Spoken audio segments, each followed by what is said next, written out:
chances. But look at this. A comedy of errors. John Dobson on the mound for Montreal. Kevin McReynolds grounds one to third. Tim Wallach fields it and then throws it away. Wally Backman scores and Darryl Strawberry cruises in behind him, 3-0 New York. Top of the third, the Mets give him right back. Greg Jeffries throws away a sure double play ball. Tracy Jones is able to score. He went to first and blew the thing all the way around, 3-2 New York. Now, it's tied at 3 for a while, and then things slowed down. But look at the play by Rex Hudler at second base for Montreal. Diving stop to rob Bobby Ojeda. Bottom of the ninth, one on. Jeffries singles to center field off Joe Hesketh. Keith Miller scores, and the Mets yank her out of the fire by a final count of 4-3. He slid hard, and he didn't really have to. Magic number, thus, for the Mets is down to 6. Now to Chicago. A ducky day for the Cubs to host the Cards in the I-55 rivalry. I don't understand it either. Rafael Palmeiro's hand, you saw that yesterday where he caught the ball with the meat hand and took 7 stitches. Top 4, Willie McGee drives one into the gap in right center field for an RBI triple, driving in Pedro Guerrero. 1-0 Cards. Pedro Guerrero, keep that name in mind. You're going to see him again in just a moment. Top of the 5th inning. He's facing Mike Harkey, the fireballing youngster they just brought up. And look at this fireball. Bingo, right on top of the helmet. Oh, he's trying to rub it and make it go away and everything else. He's seeing stars. He's seeing 5 of this guy. He did have to leave the game, but there's no serious injury. Ouch, that hurt. Now, Tony Pena, the other ex-Pirate who was heavily involved in this game, drives one into the gap in left center field, doubling in Willie McGee. 3-0 Cardinals, and that's the way it ended up, 3-0. Now, the other Pirate involved, Jose De Leon, the pitcher, 7 1/3 frames, 6th straight win for him. Whitey Herzog, the Cardinals manager, says this guy may have won 16 or 17 games if the bullpen had picked him up earlier in the season. Well, Worrell came and got him today, getting his 31st save and 41 save opportunities. Now to Philly. The Phils hosting Pittsburgh. Phils are in last place. Jackie Gutierrez doesn't have a homer all year, so why not try to juice the numbers up a little bit? Did he go around? Did he go around? That's a great comment. Anyway, teammate Ron Jones doesn't fall down, but he does go boom on this one. He gets all this John Smiley offering in the first inning. 3-run homer to right field, his 5th of the year. 3-1 Phil. Now, top of the third, 2 on. How many times have you seen it? A great offensive play, great defensive play. You're not going to see it here. Jones can't make the catch off Marvin Freeman. Jones can't handle it. Jose Lynn and Andy Van Slyke both score. And then Bobby Bonilla, who's had a bang-up year this season, 86 RBIs. He had a nice shot in this game, an RBI triple, as a matter of fact. 3 hits, 3 RBIs. I'm Bob Fasella, Headline Sports. Joe Morgan's juggling act has taken the Boston Red Sox to the top of the American League East, and they're not about to give up their lofty position. Friday night at Fenway, the Sox reopened a 4.5-game margin over the second-place Yankees. Pinch hitter Todd Benzinger laced a 2-run single in a 5-run fifth, staking Boston to a 7-4 lead over New York. The Yankees had one last shot to tie it. 2 on in the top of the 8th. Mike Pagliarulo drives it to the wall, but Dwight Evans hauls it in. The Sox come away with a clutch 7-4 triumph. Detroit remains 5 back. Former Oriole Fred Lynn drilled a 2-run homer in the bottom of the 9th, erasing a 1-run deficit. The Tigers steal one from the O's 8-7. Minnesota knocks off Chicago 5-4. Jim Dwyer singles home 1 run and homers for the 2nd consecutive night. Jeff Reardon gains his 39th save. Toronto wins in 10. California over Texas. Milwaukee, by winning, remains 5 back of Boston, and Kansas City battling Oakland. In the National League, the Mets trimmed their magic number to 6, despite the defensive gem turned in by Montreal's Rex Hudler, who robs Bob Ojeda of a sure single. New York wins it in the bottom of the 9th. Rookie phenom Greg Jeffries singles home the gamer with 2 down. The Mets take a 4-3 victory. San Francisco breaks through with a 5-run fifth to topple the Astros 5-4. Kurt Manwaring delivered a 2-run double in the outburst. After a 2-hour rain delay at Riverfront, the Reds' Tom Browning pitched a perfect game, beating the Dodgers, the first perfect game in the majors since 1984.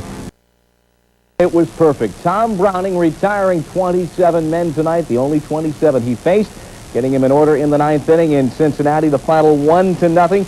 It was Rick Dempsey, first out, flying out to Paul O'Neill, that led off the inning. Steve Sachs batting in the 8-hole, grounding out to Barry Larkin. Then Tracy Woodson, pitch hitting for Tim Belcher, struck out by Tom Browning. Browning, who took a no-hitter to the 8 2/3 mark earlier this year against San Diego before Tony Gwynn broke it up with a perfect game tonight. We have had so many near misses. It is the first no-hitter, certainly, in the major league since Juan Nieves last year for the Milwaukee Brewers. And so a perfect game tonight. Tom Browning of the Reds with perfection. We'll have more on that. Now, Can't blame the Pirates if they utter that phrase made famous in Brooklyn. Wait till next year.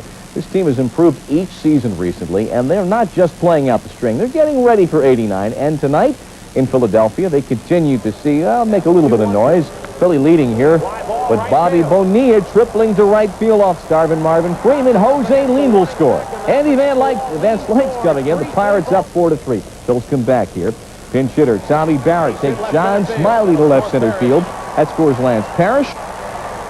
Barrett would later score to tie the game at 5-5. In the 8th inning, Bonilla's on first. Nobody out. Bonilla running. He would have been out, except that Jackie Gutierrez couldn't get the ball on the throw by Lance Parrish. He ends up on third. And Greg Harris pitching to Sid Bream, a single as Phil Bradley just can't get it. Bonilla scores. The Pirates up 6-5. They win it by the count of 7-5. Jeff Robinson, a couple of scoreless innings of relief for the victory. Jim Gott gets his 30th save. The Phil's 6th inning. Mike Altruddy pinch hitting against Larry Anderson, who just came into the game. Takes it to Rafael Ramirez. Can't keep it in his glove. Robbie Thompson, Will Clark. They score. The Giants up 2-1. Another pinch hitter. Ernest Riles up to bat. Riles singling up the middle. Maldonado scores, and it's the Giants on top 3-1. 6th inning, the Astros make it a 2-run game, but Uribe ends the rally with a great grab off Gerald Young's pop-up. Oh, yeah, just over the line. Bottom of the 9th inning, the Giants up 5-4. The bases loaded of Astros. Greg Leverts get Glenn Davis into the 6-4-3 double play to end that game. The Giants win it by the count of 5-4. A couple of RBIs each for Aldretti and Kurt Manwaring in this game. Home run by Buddy Bell. It was the 7th of the year, 201 of his career. So Gus and Buddy Bell have tied Dale and Yogi Berra on the father-son all-time home run list. Each combo now at 407, the stat of the night in baseball. Kirby Union Gap Puckett with a base hit in the first inning. It's his 1,000th career hit. Only the 4th player in Major League history to get 1,000 hits before completing his 5th season. That's saying something. Congratulations, Kirby Union Gap Puckett. But the Twins trail 4-3 in the 6th inning until Jim, Washer, and Dwyer. Second home run in 2 days for Dwyer, and the game is tied at 4. Next man up, Gene Larkin. And he'll send one. Guess where that's going? Back-to-back home runs for the Twins, who win at 5-4 and keep the A's magic number at 5 as the A's are playing on the West Coast tonight. Minnesota behind Burt B. home by 11. Beat Chicago. Yeah, it was a bit of work. Not only is the field a scaled-down replica of Fenway, but the game itself takes on similar characteristics. The keys to wiffle ball success, just like this year's Sox, good pitching and good hitting. It's a small, pretty confined area, so base running really isn't something that you can use. The rest of it's pretty much just like home run derby. And the idea of it, the rules really cater to the idea of keying in on the skills of pitching and hitting. Like Roger Clemens on a good day, the pitching can be dominant. With the legalized use of foreign substances, these pitchers break off curves that would make even the Rocket envious. But like so many Fenway classics, it's the sweet swing of a lefty that sends the faithful home smiling. Like Greenwell, yeah, or Teddy Ballgame, one quick stroke sends this wiffle ball disappearing over the green monster. It may be only wiffle ball, but the thrills are real. Fantasy in the backyard, but real, live, miraculous baseball tonight in Cincinnati. For the first time in the 119-year history of the Reds, they have a perfect game. Tom Browning, who earlier this year took a no-hitter 8 1/3 against San Diego tonight, retired all 27 batters he faced. 1-0. Tim Belcher loses a 3-hitter. The magic number now for LA's down to 10 because the Stros lost. Let's put this in historical perspective, at least as far as the 80s go.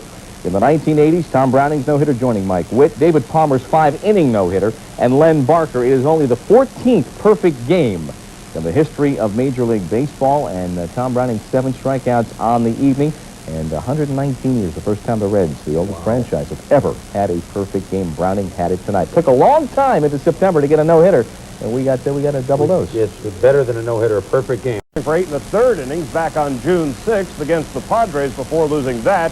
But on Friday night, the 4-year veteran left-hander was in control and under control throughout. And he notched his perfect game with a perfect ending, facing Dodger pinch hitter Tracy Woodson. 2 out. Top of the 9th, strike 3. Tom Browning all night long did not even allow one 3-ball count to any batter. Tom Browning being mobbed by his teammates, and then he's going to go pop a champagne cork and congratulate the fans who were in attendance at this history-making event in Riverfront. The first to face him takes it deep to right into the corner, but it is corralled. There is one out. Next man up is Steve Sachs. He also gets some wood on it, but he grounds it to short. Barry Larkin chases it down, throws the perfect peg to first, 2 out. Next man up is Tracy Woodford. The last hope to snap the string. He gets some wood on it, but it goes foul. The count goes to 2-2. Tom Browning, on the verge of history, throws the high, hard one. That tells you the story right there, folks. It is over. It is in the books. It is a perfect game for Tom Browning of the Cincinnati Reds as he mows down 27.